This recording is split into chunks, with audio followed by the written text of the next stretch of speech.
Soon after, netizens hung a hilarious banner at the Maniton temple talk about a PR masterstroke. The festival is here a grand celebration for the Buddhists, while for Asheng plan a grand celebration, and for the next 5 days and nights, worshippers could offer up flowers, candles, and incense, and there's even a children's playground to get the kids to spend some cash too.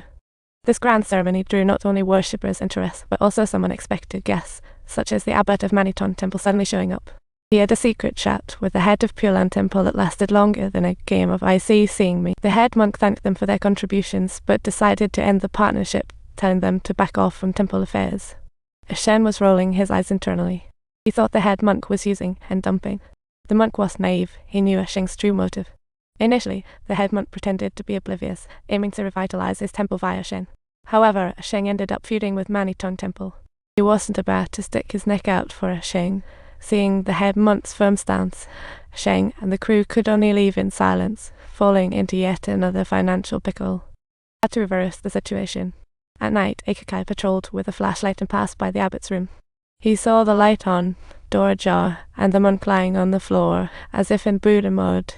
Asheng rushed to rescue the monk, and, as a thank you, they were allowed to keep operating in the ancient temple domain. Interestingly, Eyeglasses found a few familiar monks and snuck them into the temple talk about undercover action. He brought the trio some good news. A local official wanted to sponsor the ancient temple big time, aiming for those sweet voting powers. Talk about having a plan. With no other choice, the head monk had to halt their operations and let the hired mage take charge. As the saying goes, obstructing wealth is like killing parents, so Eyeglasses planned a final heist at the temple that night, ready to strike. But unexpectedly, he met Eikakai. Nervous, he asked, while the monk calmly said it was routine. Seeing Eika looking a bit nervous, Eyeglasses said he was just grabbing something, it'll be back to business as usual. But before the monk could ask more, he dashed to a van. Little did he know, the drug officials would raid Pure Land Temple the next day. The implicated monks were all apprehended, taken before the monk, who made them strip of their robes. Talk about a symbolic loss of Buddha's blessings. Eikakai watched, but everyone demanded a urine test, shouting, "Don't frame the innocent." Before he could finish, someone threw something at the monk, and chaos erupted among the onlookers. It's obvious the chaos stemmed from a clash between two official factions. Someone noticed Asheng's group and took photos for the investigation. Eika told Asheng about their status. Although the monk was out of danger, he still needed to recover. The monk was the backbone of the temple, so Baal and the others decided to chip in for his medical bills. But Akai thought it wasn't worth it. He said they shouldn't spend so much to save him. Asheng retorted, "If the abbot dies, all's lost." Eika realized the temple's funds would end if the head monk died. He left and went to the parking lot. Inside, people had been waiting for a while. After Eika handed over the package, both parties began to verify the cash. The blonde gal stated that they do have cash, have credit. After all, cryptocurrency guarantees safety. This gent was a local big-name lawyer, tasked with collecting the trio's loan repayments and interest. Because of Eyeglasses getting busted for drugs, the temple's income tanked dramatically. The trio met to strategize. Asheng suggested leveraging the temple's fame, even negative.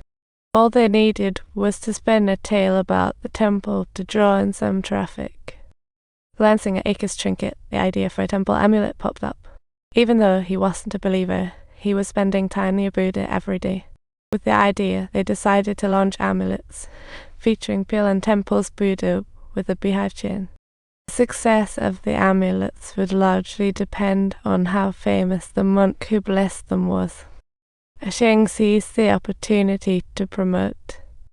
After some maneuvering, Master Do went viral, and Asheng chose him to bless the amulets. He's a hit. The plan was to pilgrimage to famous temples to collect sacred materials, talk about divine timing. Meanwhile, Eika stayed at the temple to handle everyday operations and loan issues, busy as a bee. But making and selling amulets takes time. They can't repay the latest loan now. The loan shark wasn't patient and pulled out a gun, pointing it at Eika's forehead, completely ready to pull the trigger. Thankfully, it was just a toy gun.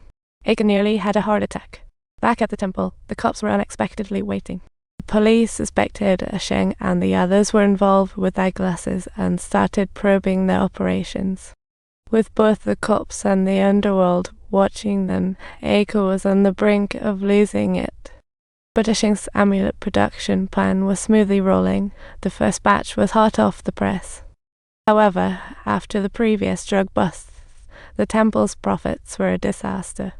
Eiko's grandfather fell ill, and thuggish forces stood at his doorstep daily, snapping photos to enter. Eiko lost patience, had a big fight with the Sheng, and decided to quit the temple deal.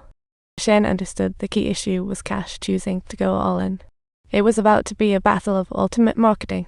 The man lifted their toy gun, aimed for a watermelon on the table, and hilarious chaos ensued.